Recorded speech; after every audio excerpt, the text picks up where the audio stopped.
What's going on? This is the first episode of the Pro Game Podcast hosted by Coach Rob and MattyIce. Yep. I mean, this is a long time coming. This is kind of like an intro episode. This isn't anything too crazy. This is an intro of what we're going to do, what we want to do, and how we're going to do it. I mean, the biggest thing is this is something we're going to put out that's within our job, but it's more than just a job. This is something that we want, and we want to put out to you guys so you can watch it and laugh with us while we have a blast doing it.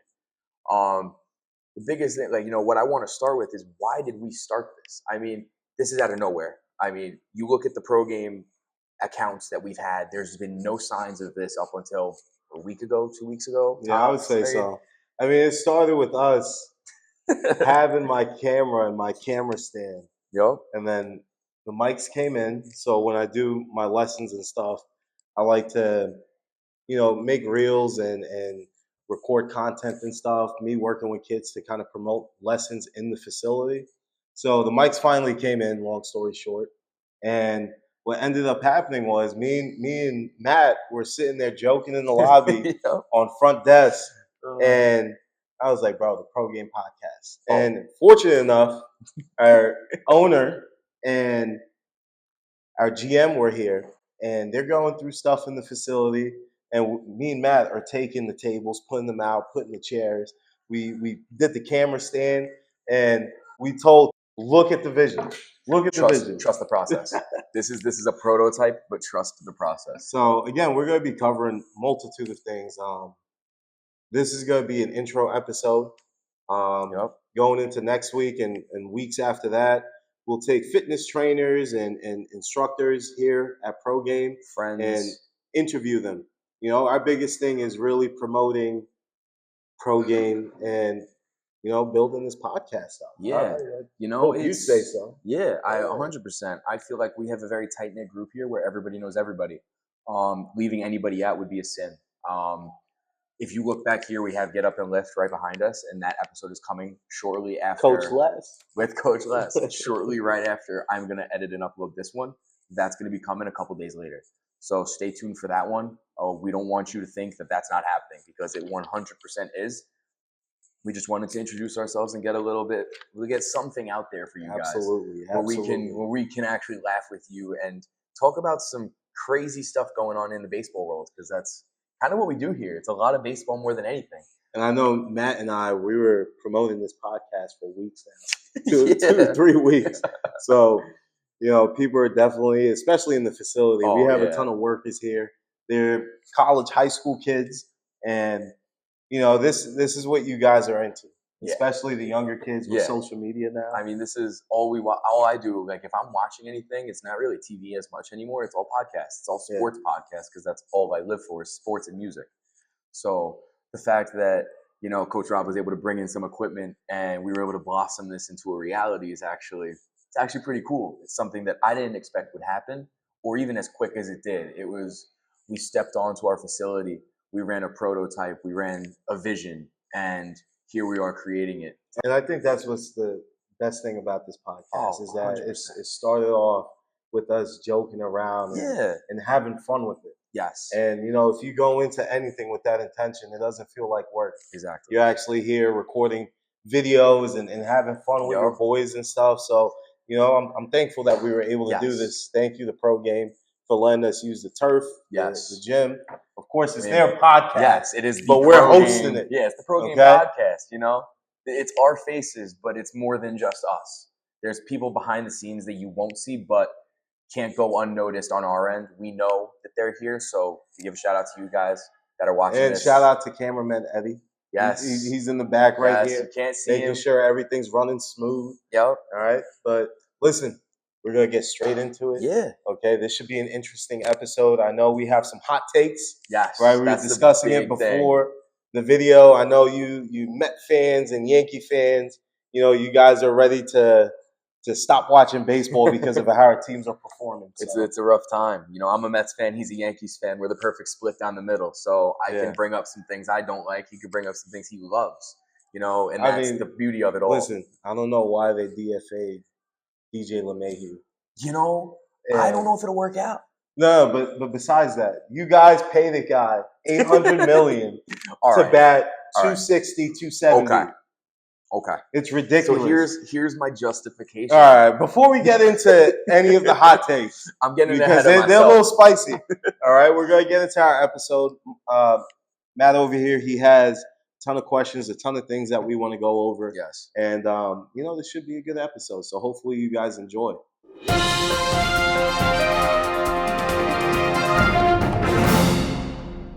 We want to talk about sports, not just baseball, because I know this facility is baseball. We want to talk about football, basketball. The WNBA is on the rise, and we want to be here to help you guys cover it. Talk about anything you have. I can tell you right now with the WNBA, there's going to be a lot of Angel Reese hot takes. Yo, if you have any Angel Reese hot takes, send them in at the Pro Game Podcast. Absolutely. But all I'm saying, Caitlin Clark, yo. Caitlin Clark, undeniable. She's blinking it. Undeniable. So, she's out there chucking up threes. Yeah, and we could talk about this for hours. So before we even do that, what we're going to talk about on this podcast going forward, aside from having instructors in here, we're going to talk about all sports. Any sports you want to hear, any sports we want to talk about, we're going to talk about. Especially football. By the way, this guy deserves all the hate because he's a Chiefs fan. Whoa. He's a Chiefs fan. Listen, no bandwagon, but I can never imagine Alex Smith being my favorite quarterback. Listen, I get Patrick Mahomes, but what do you think? Listen, shout out my dad. I support the Chiefs because of my dad, but I will always ride for my Giants. As for Alex Smith, good dude, man. I mean, he carried them through some dark times. Now Mahomes, of course, carries it through the glory, but as a Giants fan, you got spanked last year. What glory? What glory? 3 rings in 5 years? That's good. I'm happy for him. No one's better than Thomas Edward Patrick Brady. When you play for 20 years, you can say that. When Mahomes plays for another 10 and has 5 more rings?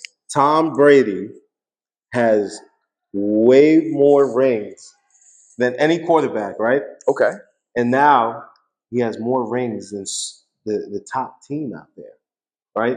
So let's say, what is it, the Steelers in New England, they have 6 rings. This guy has 7. He's Lord of the Rings. Okay. He's Lord of the Rings. Listen, he could put one on each finger and then one on his thumb and one on his pinky and walk into the Hall of Fame, popping it off. Listen, he might be the greatest winner of all time. And this might sound crazy because I know whoever's watching this is tired of hearing about Patrick Mahomes. But Patrick Mahomes is the greatest quarterback athletic-wise. His athletic ability, his ability to perform is unlike any other. Tom Brady's the greatest winner, don't get me wrong. He might be the clutchest quarterback. Now, is he the greatest winner or greatest of all time? See, now that's where you have to draw the line. I mean, he might be the greatest winner because you can talk about players that had more talent than Tom Brady, but you can't talk about people that had more rings, more success than Tom Brady. Absolutely not. But think about what he is as a leader. He would take pay cuts in order to surround himself with guys that could go out there and make plays. Thing. No, absolutely. But what I'm saying is that when you look at Patrick Mahomes, right, especially early in his career, they're comparing him to guys like Aaron Rodgers. They're comparing him to guys like Brett Favre, right? Throwing on the run, that's Aaron Rodgers and Brett Favre all day. Especially Brett Favre, he was a little bit reckless on the field. Oh my God, 100%. But I think the fact that that Patrick Mahomes is able to use his legs and be able to get the extra yardage after the play, right? You think the play's over, and then all of a sudden he's busting 15 yards up the sideline. He's getting chased by 4 guys, and he's able to turn it into something. Right. When you look at someone like Tom Brady, he can't scramble like that. He wasn't able to scramble like that. This guy has 7 rings. 7 rings. This is like talking about the best athletes of all time, right? Like Bo Jackson versus Deion Sanders. It's Bo Jackson. It's Bo Jackson. You know it's Bo Jackson. It is Bo Jackson. It is Bo Jackson. But listen, prime time was different. Well, yeah. Right? Coach Prime is different. But back to Tom Brady. Yeah, back to Tom Brady. This is what I mean. We're going to have a lot of hot takes here. Oh, man. We're going to be talking about a lot of sports talk and really talking about players and how teams are doing. Yeah. Because, that's all we do is really watch sports. And we spitball. So we could be talking about the Yankees and Mets and what we plan to do. And then we go right into Mahomes and Brady. Yeah. I mean, so if this isn't something you want, this isn't for you. But for those that spitball as much as us, for the nerds that are as sports fanatics as we are, this is for you, which is why we're doing it. You know, there are so many podcasts out there that are very rigid, that are very level, that kind of blend in. Whereas we are 10 minutes away from each other. We're on Long Island. I mean, Long Island is kind of like a tightly knit spot compared to the rest of the country, I feel like. Yeah. And it's all Yankees and Mets fans. We can bring that to you guys. Giants, Jets, and Bills. We can bring that to you guys. Let's go Devils. Devils, Islanders, Rangers. We can bring that to you that guys. I don't get. So, like, you live on Long Island and you're a New Jersey fan. But what I'm saying is, like, there's so much to this podcast that we want to bring, that we want to bring to the table, which is why we want you to lock in with us, which is why we want you to stay tuned and listen in. Because this isn't a one and done episode. This is an intro that's going to turn into 40 minutes because we love talking sports. And that's exactly the whole goal behind this, was to just chop it up and talk about sports the whole time. So enough about football, because I love it and I could talk about football all day.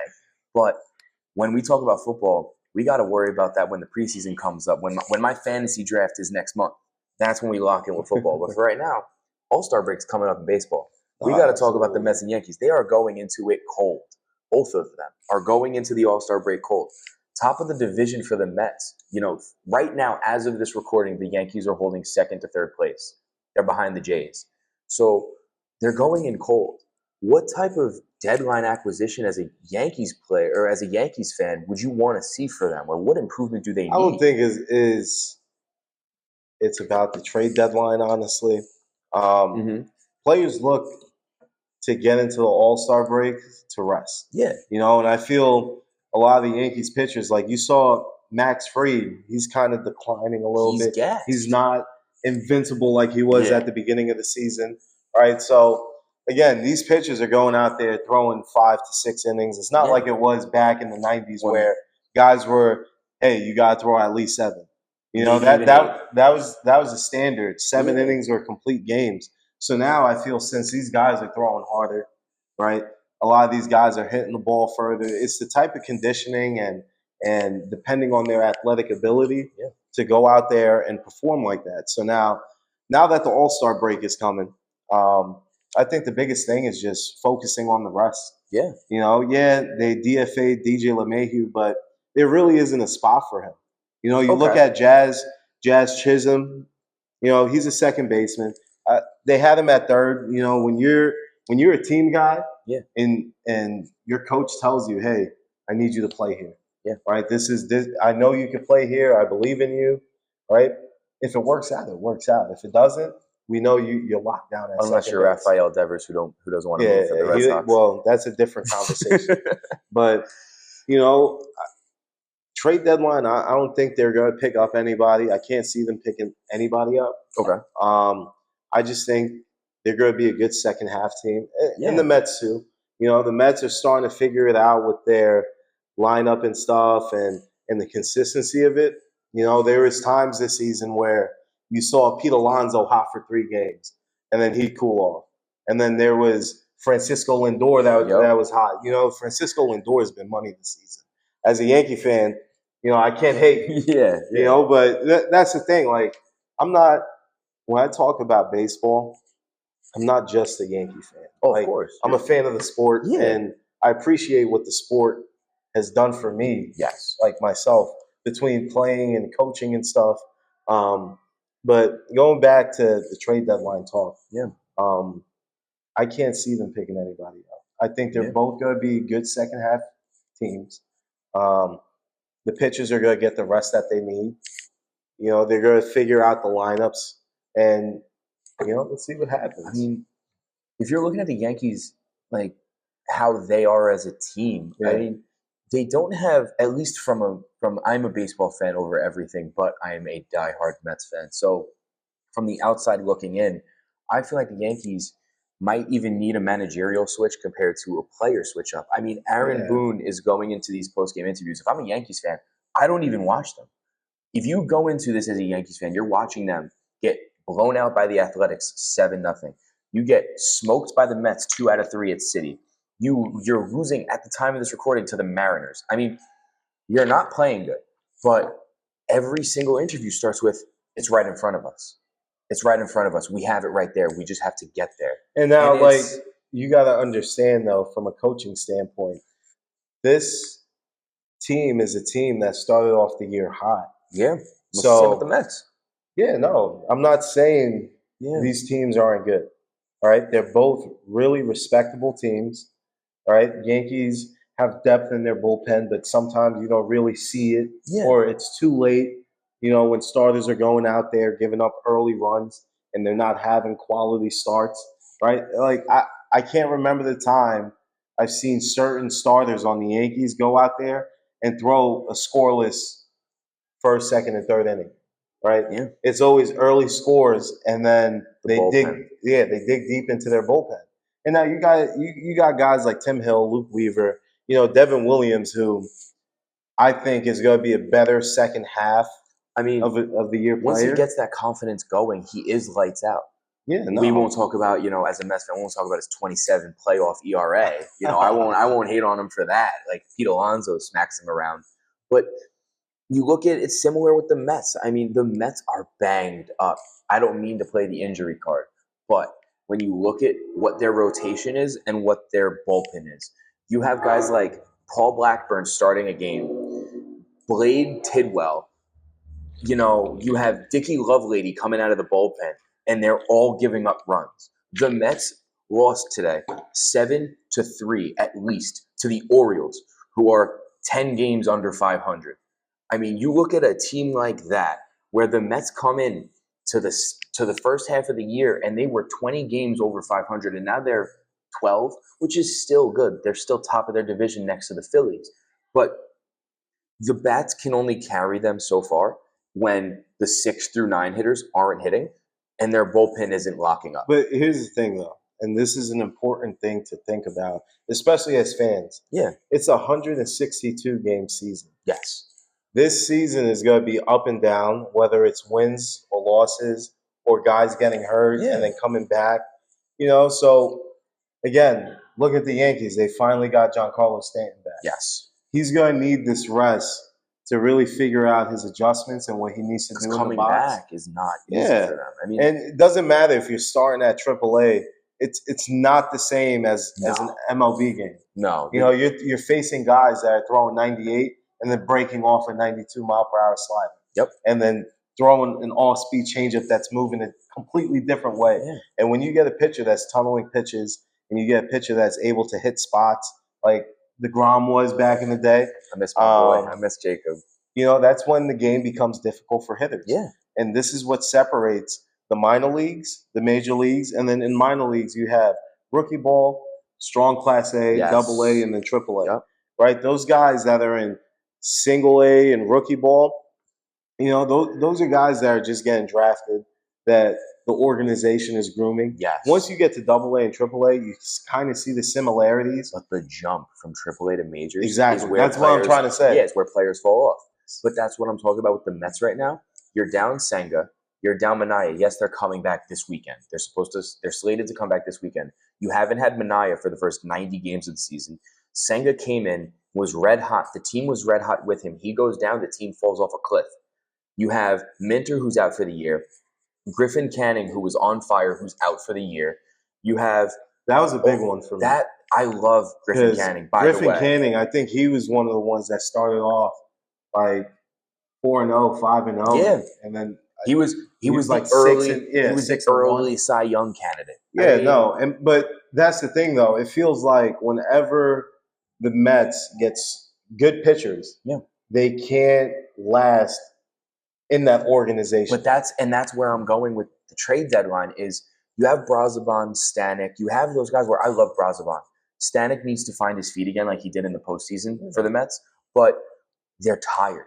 These guys are gassed because their bullpen is nothing. And today, they ran 6 pitchers. This is why the All-Star break is important for these players, because you get these pitchers who are throwing – there's some pitchers out there who are probably at 50 innings, 60 innings.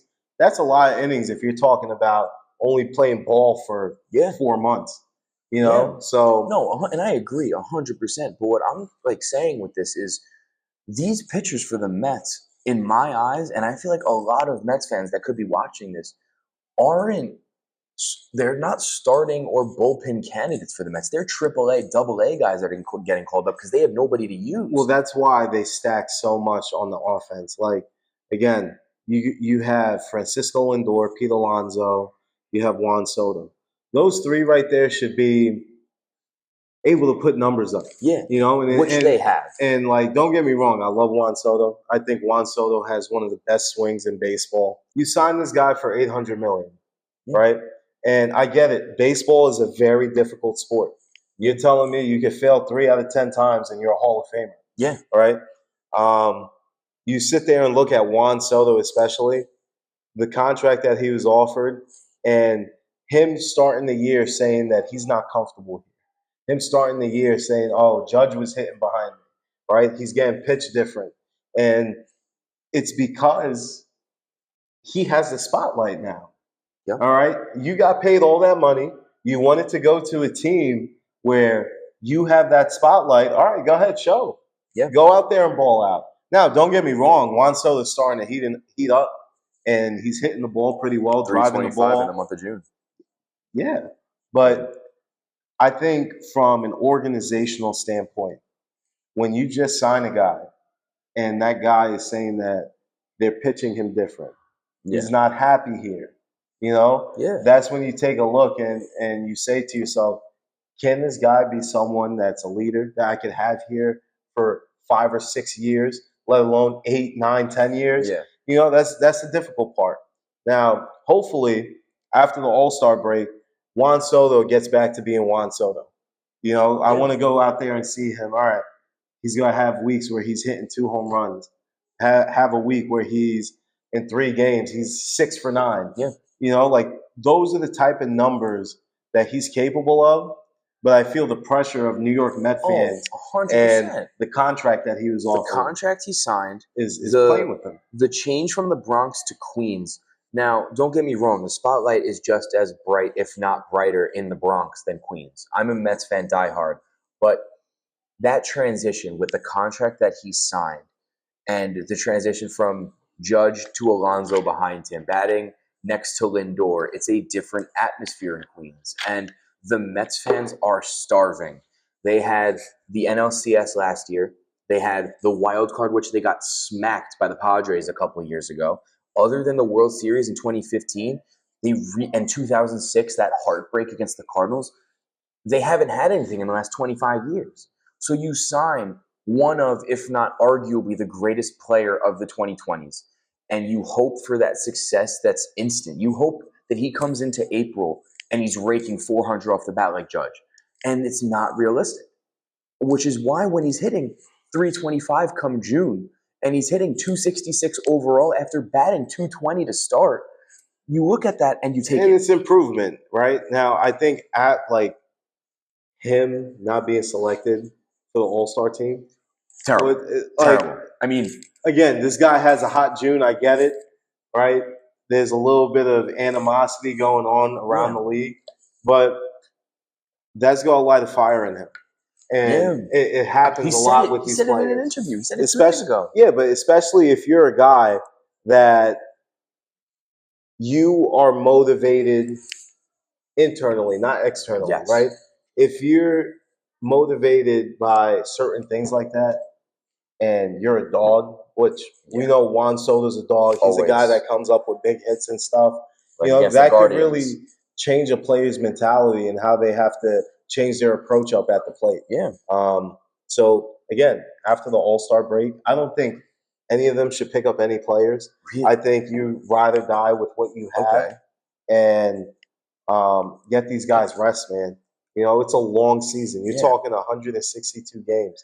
How many games are we in?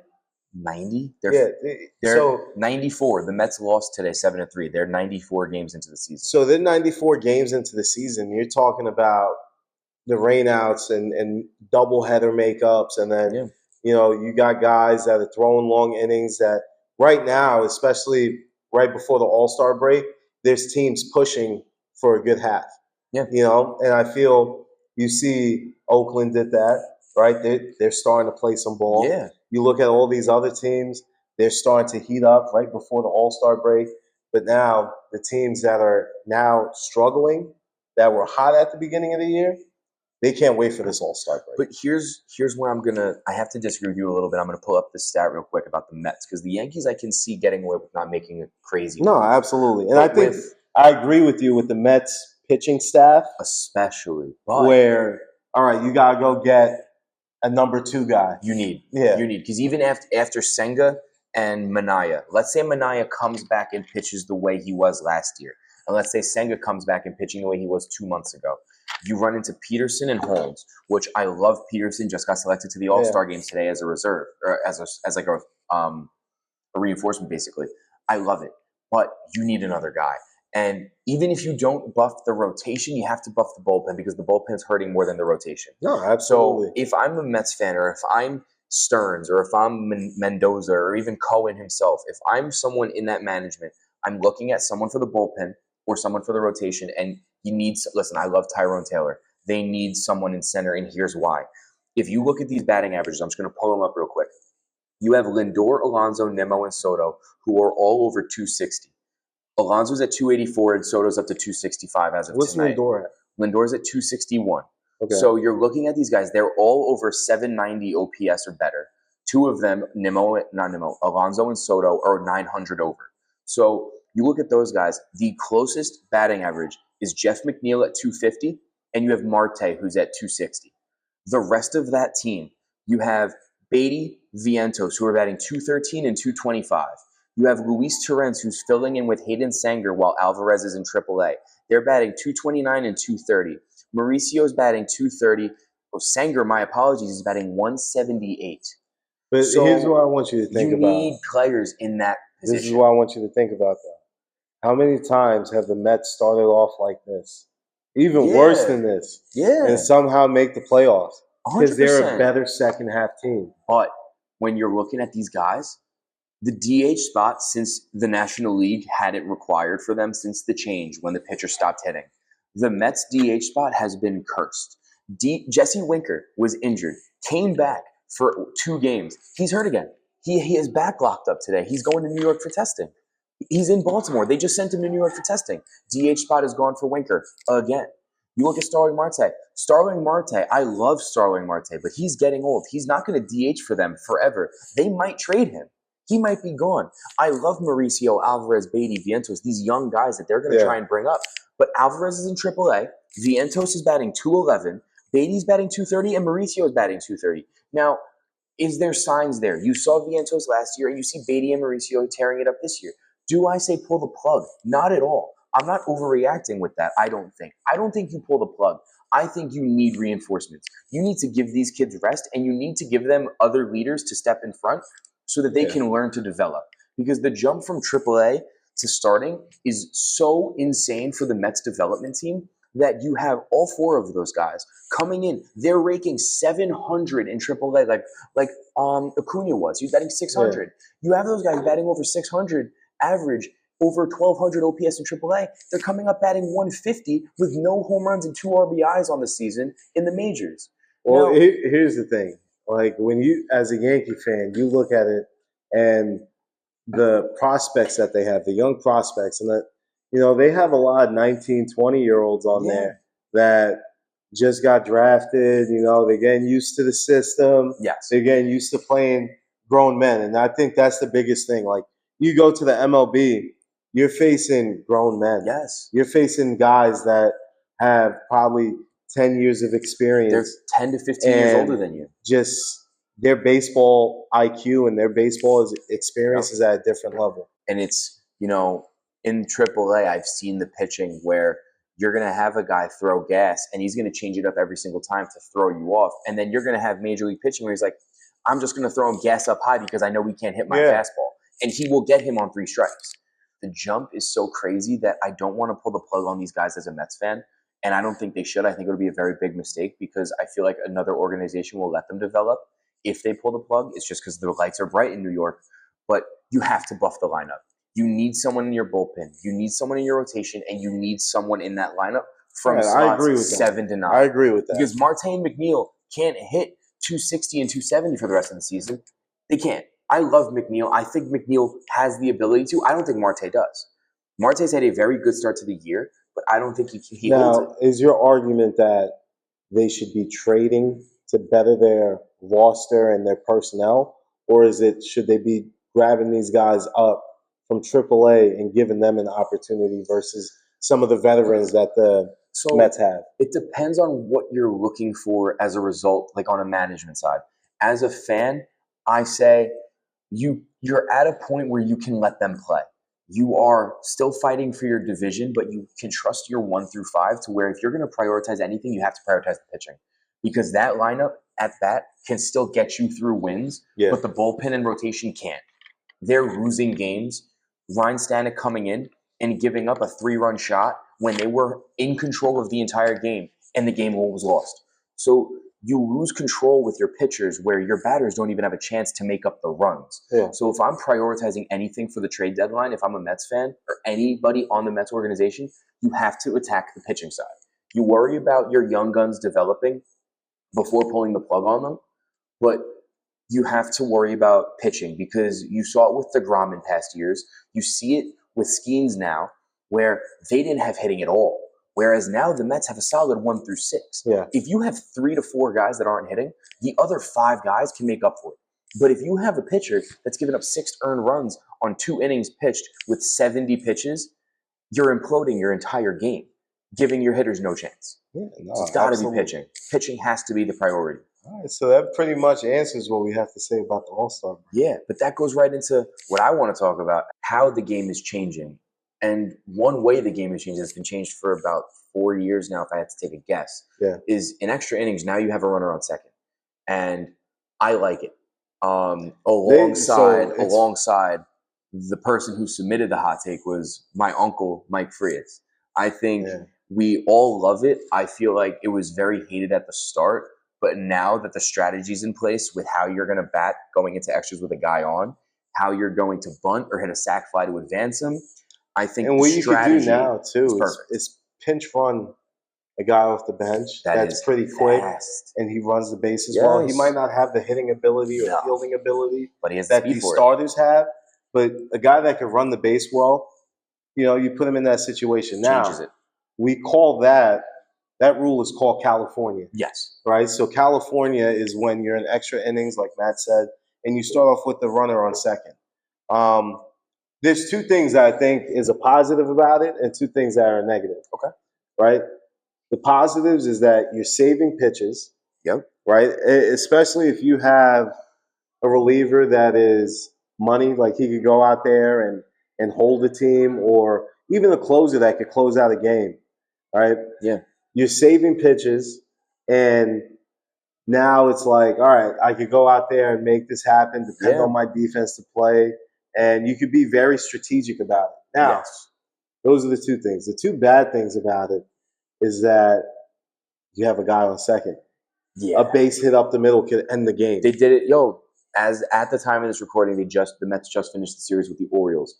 Juan Soto just did it. They went into the 10th inning, and it was Lindor on second. Soto came up, first pitch, right up the middle. Lindor scored immediately. Yeah, and they won the game off. And then, now, this game has been played for over a century. Yes. Right? And you look at how baseball and the rules have developed between the pitch clock, the bases getting bigger. I'm not a fan of the pitch clock. And all those things, like, you're doing this ghost runner thing. And you have these guys that are signing with these teams as relievers. Not even that. As relievers. Okay, we're talking about to go out there and shut it down for an inning. Yeah. Right? And then now you have this guy who's out there, he's on the mound. You have a runner at second. Like, how do you want me to work with this? He didn't earn it. We're in extra innings. Yeah. He did not earn this. No. I want it, like, as a pitcher, especially. It's frustrating. I want guys to earn their hits. I want guys to earn getting on base. It's a bad way to look at it, if the other side of it, because I like it for the game itself. But if I'm putting myself in a pitcher's shoes, I want to go into this game with the bases clear with a chance to lock it up. If we're going into extras, give me 2 innings. Give me even 3 if I can stretch it as far as I can as a reliever would be able to. With nobody on, I'm shutting it down. So I get it for if you're looking from a Rob Manfred point of view. You're looking from a an organizational point of view. I get why they want it. It speeds up the game and it keeps it exciting. Yeah. But when you're looking as an original, I don't want to sound like I'm 75, but as an older baseball fan, seeing it is kind of like, that's not a bad thing though, because we absolutely love this game. Of course. All right, now again with the Ghost Runner dude, they're going to keep evolving this game. Yeah. It's going to keep happening, right? You see it now with pitchers getting checked every inning. I remember when I would be pitching, I'd put pine tar on my legs or behind my belt buckle, adjust my belt, get some sticky stuff on my fingers. Now, I mean, if you walk out there with sweat on your hand, it's going to be like, well, what's that? So the sunscreen and rosin, that's the best one. Yo, if anybody's watching it, you heard it here. I mean, sunscreen and rosin. Especially you youth travel ball players who have sweaty hands, right? And you can't grip the baseball and find the strike zone. You put sunscreen on, you get a rosin bag, tap it twice. It's not illegal. It might be illegal. I don't know. It might be a loophole. Might not. Yeah, it might be a loophole. Sweat and rosin. I'm center field. I'm not pitching anything, so that's not my realm of understanding. I sit out there and wait for the ball to come to me. So what else do you have in store there? I got one more hot take I really want to talk about that we already kind of brought up, but I think Juan Soto will retire as the greatest Met hitter of all time. That's my hot take. I think myself personally, I full-heartedly believe that he will surpass Alonso chasing down the record for home runs. I think he'll break that. I think he's going to opt in year 5. I think he's going to spend 10 years with the Mets, maybe 8, not the full 15, but he's going to spend 8 to 10 years with the team. I think he's going to break every single record if healthy, and he's going to retire as the greatest Met. Will they win the pennant? Will they win the ring? I don't know. Because as a Mets fan, I could say, yeah, they would have done it in 06 with Reyes and Wright and Beltran. I think it was clear cut. They didn't do it. Oh, yeah, 2015, you have DeGrom, Harvey, and Syndergaard. It's no doubt. You have Cespedes, you have Wright. It's clear. Didn't happen. You go into 2022, you have the most wins in franchise history, the second most. You get knocked in the wild card. Didn't happen. Do you think if the Yankees won the World Series, he would have stayed with the Yankees? Yes. I think 100%. I think they would have paid him whatever he wanted. Yeah. I think he would have been the MVP of the World Series, and I think he would have stayed for the same contract in the Bronx. I think he would have maxed out in the Bronx for, if not the same money, a little bit less. But because they won it, he would have stayed for less. But because they lost in the way they did, he left. Here's my thing. You look at him hitting-wise, that's what he's valued at, right? This guy is, again, one of the most dangerous hitters in the league right now. Yeah. Whether he's cold, hot, whatever. It just takes one swing for that guy. I mean, his cold is 250. Yeah. His cold is 245. And now, in the month of June, he's been low 300s. Yeah. Right? He's going to go out there and have a good second half.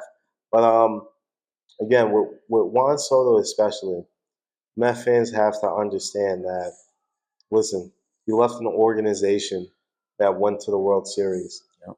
Is the loyalty going to stay there? It's hard to tell because he went for the money alongside possibly what the future could be, because he wasn't going to take that money to go to Los Angeles like the Angels. He wasn't going to go to the Angels if they gave him that money. He wasn't going to go to the Marlins if they gave him that money. He was going to find the most expensive paying, the highest paying bidder with the best chance of success. Well, New York in general, both teams you can look at. New York in general has a big market. Always. It always will. I think why there's such high expectations. How many Soto jerseys I have seen walking around. I saw 5 of them walk in today. It's ridiculous. It's ridiculous. I got to ask you, do you think Juan Soto will retire as the greatest Met hitter? Do you think he's going to fulfill that contract of $800 million? Hopefully he does, because you can't judge it by the first year, because you can't judge it by the first 4. You look at, again, I hate going back to LeMahieu, but I have to go back to LeMahieu. This guy was batting champ. Yeah. For, what was it, 3 years straight, 2 years straight? He was a good pickup. Yeah. He was good. You look at him and think, all right, this guy has to produce. And he's not producing. Now, is DJ LeMahieu on the same level of Juan Soto? Of course not. Not even close. All right, Juan Soto is still young. Juan Soto is still a guy that can hit the ball, hit the ball gap to gap. And drive the baseball out gap to gap. Always. And he's a problem at the plate. You know, his on base percentage, how he works counts, the confidence in the batter's box.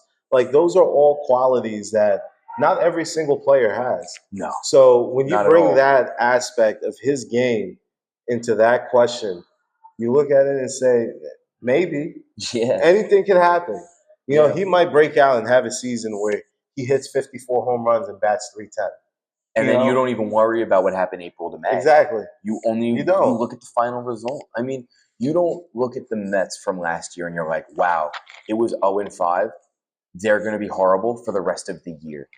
You now look back and you're like, I can't believe they started like that, but here's where they ended up. The NLCS 2 games away from facing the Yankees in the World Series. So if you look at Juan Soto and you're like, I did the math because I'm a little bit nerdy. He still has over 24, if he played the full 15, which I don't think he will with the Mets, he has about 2,400 games left, roughly. Yeah. That's not even counting how many at-bats he's going to get. He's going to get at least 6,000 more at-bats, at least, whether it's with the Mets or not. And you're going to worry about his first 90 games out of 3,000. I mean, I personally think if you take the small sample size of him batting 265 with 21 home runs and 60 RBIs before the All-Star break, you take it and you run with that as, he's going to end up as the greatest. So now, what do you think he's going to finish this year on? Number-wise? I think he's going to finish with a stat line like that. He's going to finish in the 300s. He's for sure not going to bat under that. He will be a minimum 310 hitter. He's going to finish with about, I'd say, 35 to 40 home runs. See, now, this is what I think with that. Like, the 40 home runs. I don't think anything more. But the average is something that you got to really pay attention to because he tends to fluctuate. His average doesn't portray how he's actually hitting in my eyes. No, absolutely. Absolutely. I think he's going to have over 1,000 OPS on the end of the year. He's already at a 915 and he's batting 250. I mean, you look at him, if he gets to 300, his OPS is going to skyrocket. Yeah. You know, so at least that's how I feel. I think he will fulfill it. I think there's no doubt in my mind that he will. I know it's early. You got to take it season by season. You have to.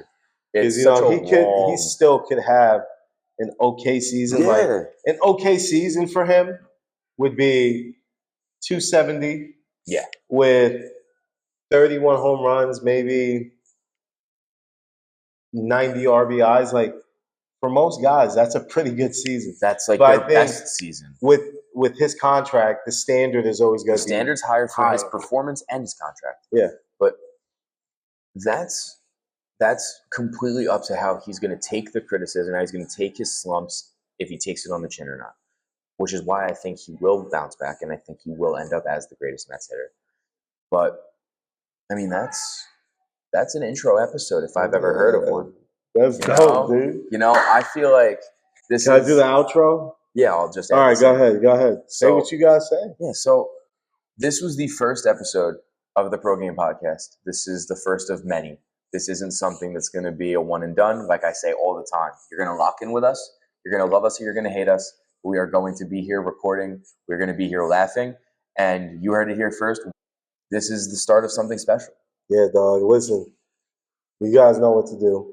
Follow us on Instagram at the Pro Game Podcast, hosted by Coach Rob and MattyIce. You heard it here. All right. Again, we're looking to pump out as much content as we can and keep it interesting. Yeah. You know, we're going to have these, I don't know, guests. Guests. I don't even know because they're really not guests. They're our friends. Yeah, they're our friends. So, you know, we're going to have guests on here talking about their experiences with sports and, you know, a whole multitude of things, especially in our episode next week with Coach Les. I mean, it's 100%. Right here, Get Up and Live Fitness. You know, he has a lot of insight on how to develop these young athletes, which I look forward to talking about. Which is going to be a very good time to talk about. And Les is a vibe, too. Like you're going to love it. Yeah. Stay tuned. He knows how to talk. He knows what he's talking about when it comes to this, but listen, let's wrap up this episode. Dude. Lock in with us. Stay tuned. We are here. We are now. Pro Game Podcast. We are out.